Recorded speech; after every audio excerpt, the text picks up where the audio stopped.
Tutulan wama aguswata. Adna sa kataw amanguda, asiiden miyagintaw, sa kababaluin niyan aknaba mag-agama sa titu. Maana dinyan ko kumpleton, so dinyan di kang galabaka kwagaman yan. Kahanda wallah, na miya kapangaroma sa bai amalaon swagama. Bai amala iparateya si ikwallah gumasanggila.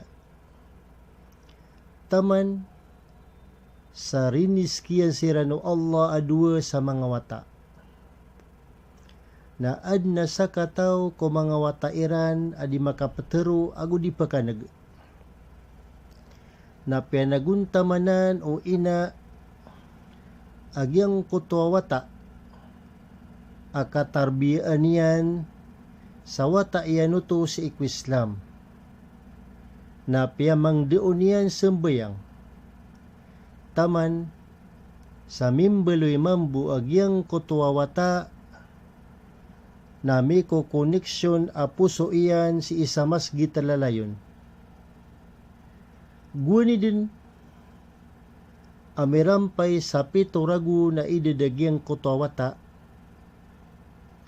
na pagkasima iyan din agyang kutwa mga paparangayan iama iyan adi mga pipya.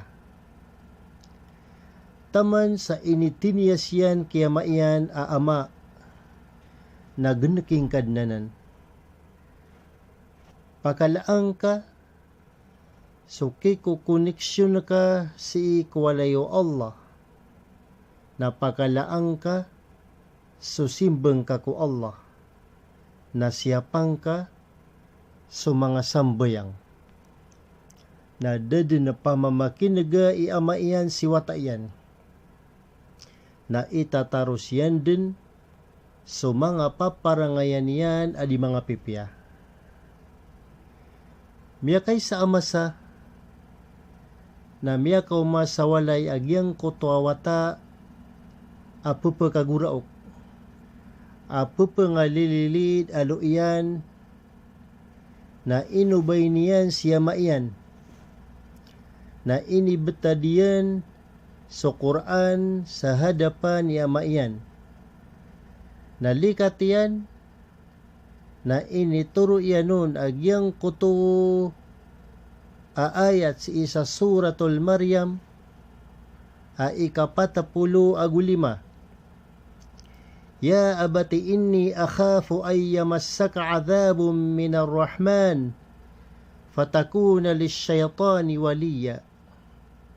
Maana, hay amak kulay, mataan na saka na ipakawanakan o bagamas sugat asiksa apuong ko Allah amasaling gagaw na mabaloy ka, abulayo ka o syaitan.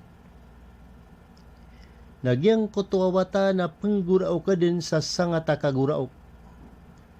Na kaya gagawa nun siya maiyan na miya kaguraok mambu. Nakahanda wallah na miya katitu a ama oto. Salika ano Allah so paminto ano puso iyan si ikuturuan. Sa sii miya kang gulalan si ikwata iyan adi makapatero ago di pa kanag. Napiya mo na siyan sulo wata iyan. Na tuminin degesiran adwa na sumiyong siran din sa masjid. Masya Allah. Ginan unga o kapterbiya si ikwata. Ayaden a iplayamun na mga pipya apaparangayan na sampurna ko mga simba si iko Allahu subhanahu wa ta'ala.